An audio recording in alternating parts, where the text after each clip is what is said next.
couple on film, which doesn't sound very spectacular just saying it like that. I'm pretty excited to see how this turns out. I'm a wedding engagement photographer for my job, and strictly use digital for that, so I'm going to be reversing a lot of my mindset and shooting film today for this couple. Things like, you know, for digital I would typically underexpose just a little bit. Today I'm obviously going to be overexposing by multiple stops at some points, which is like something I would just never do with digital, which is exciting. I'm going to be shooting at a higher f-stop. I generally shoot wide open on digital, especially when we're outside. It's going to be f8, f11, so that's fun. And just slowing down in general, you know. When I'm shooting digital, I'm kind of just like machine gun snapping and just kind of figuring it out later and getting all the moments that happened in between that machine gunning, snapping. Today is going to be a lot slower and a lot more only snapping when the moment happens and trying to just like really be in the moment with them, I guess. That sounds really, what's that word? Pretentious. Yeah, that's pretentious to say, but that's okay. So that's going to be the video today. Going to be a lot of B-roll of me just kind of shooting around with this couple, and yeah, I hope you enjoy. I'm by no means a professional film photographer, especially when it comes to couples, by any stretch of the whatever, so I'm excited to kind of just learn here and share anything I might learn along the way. I might learn nothing because I'm a slow learner, but that's okay. I'm hoping that this is just a cool video, lots of B-roll of just kind of just shooting around, and the results that follow. So for this video, I'm going to just be shooting with two cameras, a medium format camera and a 35mm camera. We're going to use the Pentax 6.7 with a 105 2.4 lens on it, and the Bessa R3A with a Voigtlander 40mm 1.4 lens on it. So for film for this shoot, I'm using just three very standard film stocks, Ilford HP5, Portra 800, Portra 400. The go-tos for me, the go-tos for a lot of people. There's just a lot of dynamic range in these films. I feel like it just gives me a little bit of comfort knowing that I can screw it up a little bit exposure-wise, at least overexposure-wise, and still be okay. So that's the primary reason I'm using these. Actually, that's not the primary reason I'm using these. I just like these ones the most too. The colors, the whatever, just my favorite. The colors in Ilford are just amazing.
Shooting Portra 800 because it's a really cloudy day, so it's there's very nice soft light in here right now, but blasted through all of my Portra 800 in here just so that I could get shutter speeds of at least 60 plus in here. So we're gonna hop outside now. I'm gonna load up some Portra 400 and keep going.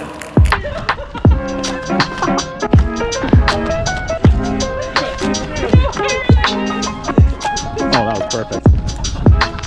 You guys just kind of hang all over each other, and you guys are just gonna walk this way.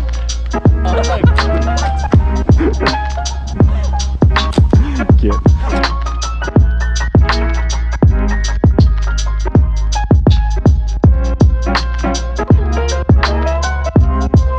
Okay, guys, I'm gonna get you. Let's get hips together there. Yeah.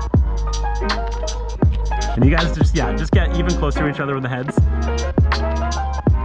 Perfect. Oh, that's nice. If you had to pick a favorite number, what would it be? That was, you were so confident in that answer.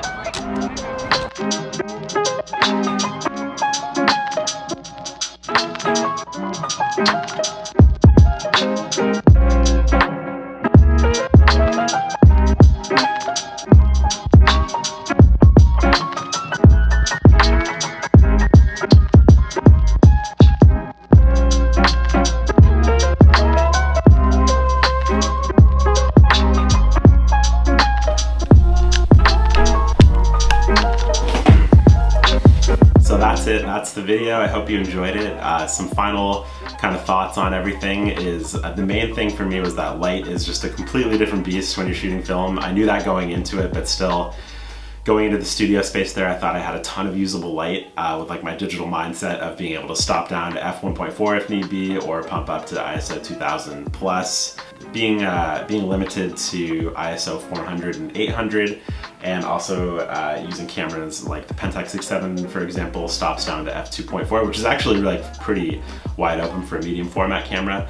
But even with those, my light readings were giving me shutter speeds in the area of 60, 30, 15, even lower at some points. So right off the bat, I was like, oh man, that sucks, because it would have been fine for shooting landscapes or still photos, but when you have moving parts like people moving around and dancing around and whatever, which is what I normally like to do with couples, it gets a little challenging when your shutter speeds are that low, unless you're going kind of for that blurry effect, which can also be super cool.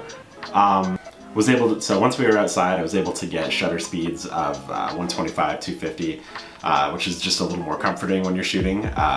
So unfortunately for color film, 800 is about the highest you're gonna find for an ISO. They do make like 3200 ISO black and white films, which I actually might recommend.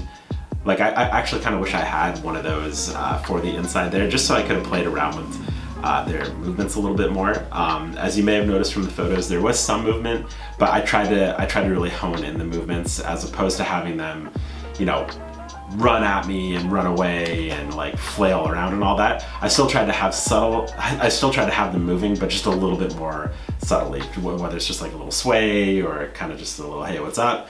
Tried to subdue the movements a little bit just so that I could be sure I would have a crisp kind of properly focused photo. So I'm really happy with how the photos turned out. I'm really happy with that couple. They were amazing. And just kind of a great experience overall. Kind of trying to push myself out of my comfort zone as much as possible lately. And it's been a really good time.